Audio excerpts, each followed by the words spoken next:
Hello, everyone. Welcome to Barca News. It is November 11th, 2025, and it's been an all-out war today between Barcelona and the Royal Spanish Football Federation as Lamine Yamal has undergone a medical procedure to deal with that pubalgia injury. Also, Marca is set to reopen negotiations with Barcelona. And finally, Barcelona keeping an eye on a Celta Vigo player as this will be their last chance to make some money off him. We have a lot to discuss, so let's begin.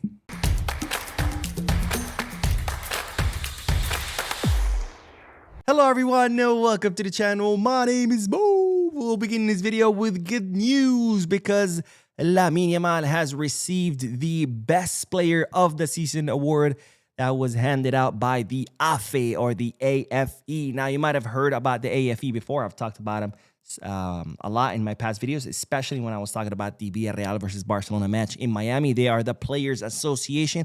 They represent all players that play in Spain, and they have decided to award Lamine Yamal with the Best Player of the Season award for last season. They've already delivered the trophy to that Ciudad Esportiva.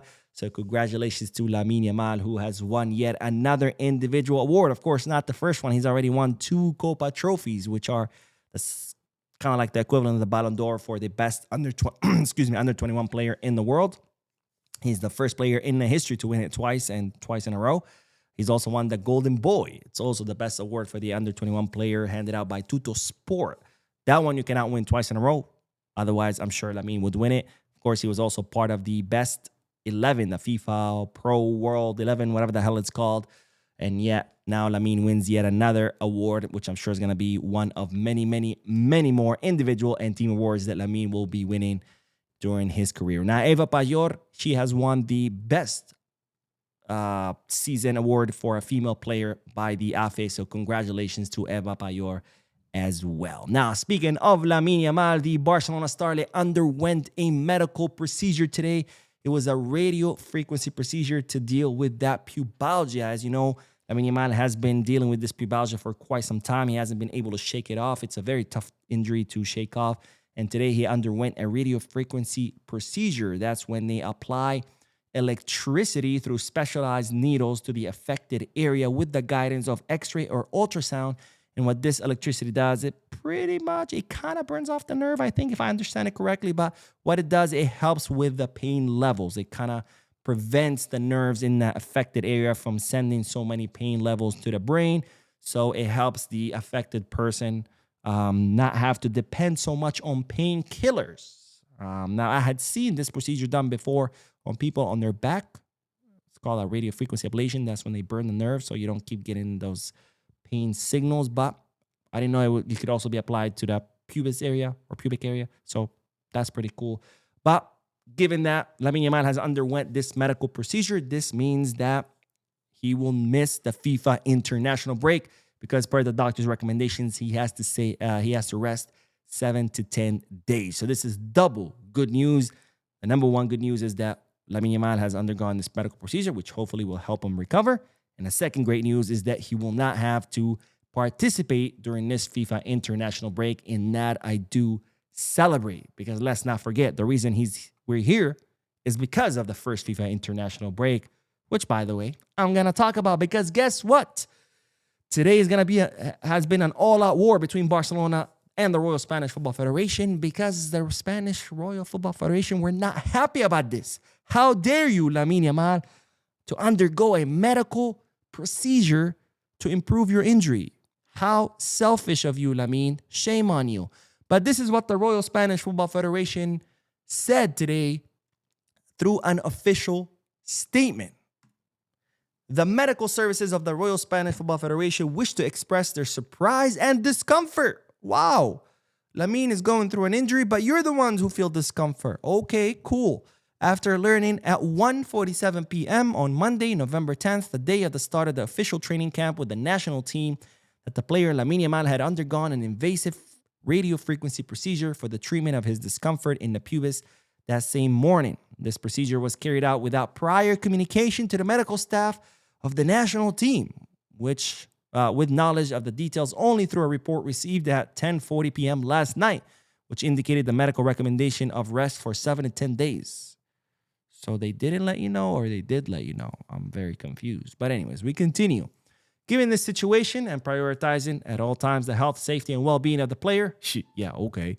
The Royal Spanish Football Federation has made the decision to release the athlete from the current call-up.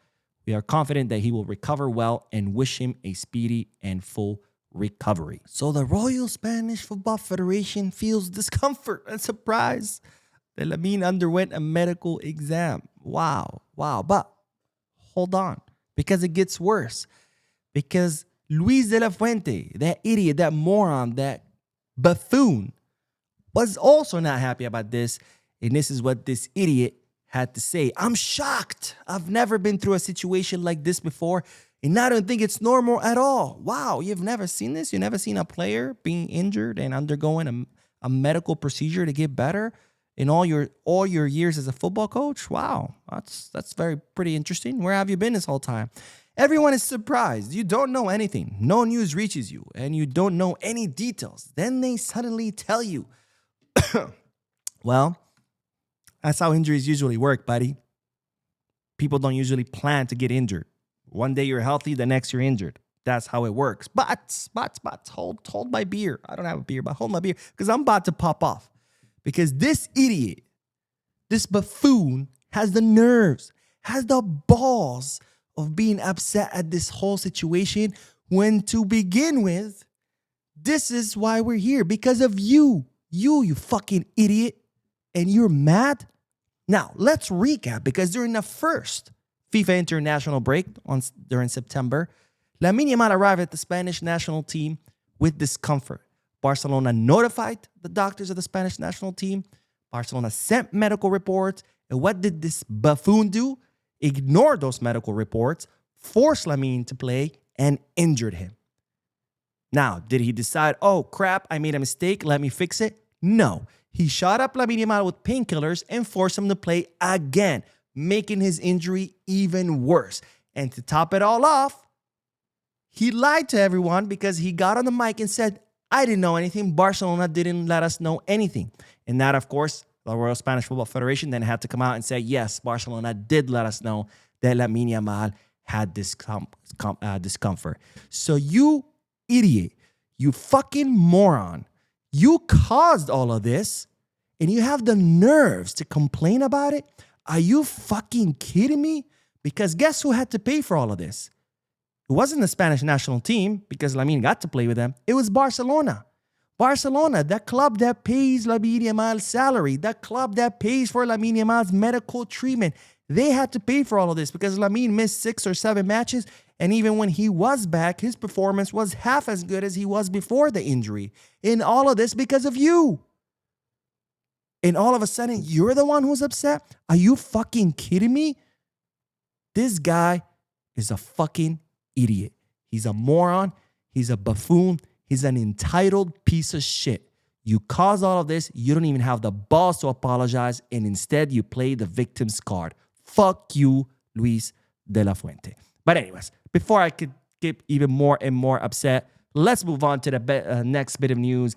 Because, ladies and gentlemen, Marc Casado has reopened negotiations, or he's about to reopen negotiations with FC Barcelona. Now, Marc Casado recently signed with Jorge Mendes, the super agent, who plans to reopen negotiations with Barcelona. Now, Marc Casado signed a contract with Barcelona in 2024, extending his contract till 2030. But now it's reported that Barcelona would like to give him an increase in salary because when he renewed with a very low salary. So Barcelona would like to give him a pay increase given how important he has become to Hansi Flick, even though it's been more of a secondary role. We saw all of it when, of course, there were a lot of offers for Marc Casado during the summer. The club tried to push him out, but Flick insisted that he wanted him to stay, and Casado decided to stay. So now Barcelona looking to give him a pay increase, so negotiations will reopen pretty soon between Marc Casado through his agent Jorge Mendes and FC Barcelona for a pay increase. Now, speaking of signings, negotiations, contracts, blah, blah, blah, let's end this video with the news that Barcelona are currently tracking the situation of Oscar Mingueza. As you know, Barcelona transferred Oscar Mingueza to Celta Vigo, where he had a lot of growth, a lot of development, became a very important player for them. His contract expires this summer in 2026, but so far the contract renewals have stalled. So there is a chance that Oscar Mingueza could leave Celta Vigo during this winter transfer market, because if he doesn't renew, this of course would be Celta Vigo's final chance to make some money off of him. Otherwise, Oscar Mingueza could leave for free in the summer. And well, it's also in the best interest of Barcelona that Oscar Mingueza doesn't leave in the summer as a free agent, because Mingueza does have a 20 million euro release clause, and Barcelona own 50% of the rights of the player. So if he leaves during this winter transfer market, for that release clause, Barcelona would make 10 million euros. Now, there are currently 5 clubs in 3 different countries tracking the situation of Oscar Mingueza because they're interested in signing him, including Leipzig in the Bundesliga, Marseille in the Ligue 1, Aston Villa, West Ham, and Newcastle out in the Premier League, all interested in signing him. So hopefully it goes through, because 10 million euros would be great help. Anyways, that is all for this video. We'll be uploading another video in a few moments, so stay tuned to the channel. Don't forget to hit the like button, subscribe to the channel, drop a comment, and as always, be scarsa.